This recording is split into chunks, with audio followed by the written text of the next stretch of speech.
In April 1916, a group of Irish revolutionaries launched a rebellion to separate Ireland from British rule. Hundreds died over the course of a week as Dublin became a battle zone and Ireland's future lay in the balance. Failed attempts at Irish independence, a land war between tenants and landlords, and a cultural revival were some of the key factors in the rise of Irish nationalism in the early 20th century. The Irish Republican Brotherhood, seeking an independent republic, infiltrated the Irish Volunteers and, taking advantage of Britain's involvement in the First World War, devised plans for an armed uprising against British rule in Ireland. Tom Clarke and Sean McDermott, two leading figures in the IRB, were joined by Joseph Plunkett, Thomas MacDonagh, Eamon Cant, James Connolly and Patrick Pearse. Together, these men formed a military committee of the IRB and prepared to seize power. They kept their plans a secret and informed only those they trusted.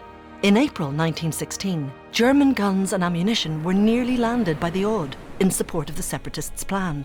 Dublin-born British diplomat Sir Roger Casement helped organise the gun running, but the separatists failed to make contact with the Odd, and the captain deliberately sank his ship off the coast of Cork. Owen McNeill, Chief of Staff of the Volunteers, suspected Republicans wished to use the Volunteers to stage a rising on Easter Sunday, April the 23rd. After some hesitation, McNeill refused to mobilise the Volunteers, and the IRB Military Council's plans were seriously disrupted.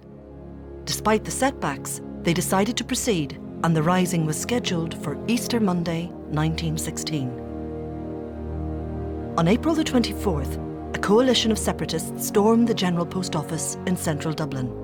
This building would be used as the headquarters for the Provisional Government of the Republic of Ireland, as proclaimed by Patrick Pearse that afternoon outside the GPO. The week-long insurrection turned central Dublin into a war zone. In the GPO, James Connolly directed military operations. From there, members of Cumann na mBan, the women's equivalent of the Irish Volunteers, carried food and messages across the city. The rebels also took control of the forecourts, an area of strategic importance.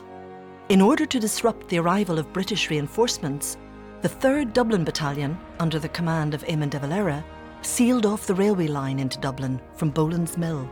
At St. Stephen's Green, Countess Markievicz was one of the most prominent women to join the fighting, but the rebels' open location left them prone to attack. Over 100 women took part in the fighting throughout the city. On Wednesday, from the gunboat Helga on the River Liffey, gunners opened fire on Liberty Hall, which was quickly reduced to an empty shell. Trinity College was used as a base for soldiers during the rising, including British forces on leave from the Western Front, as well as members of the Royal Enniskilling Fusiliers and Royal Irish Constabulary. Fighting also took place outside Dublin, in Wexford, Galway and Meath. Despite some initial successes, however, these attacks did little to draw forces away from the capital. The violence caused the deaths of 262 civilians, 145 British troops and police officers, and 64 rebels.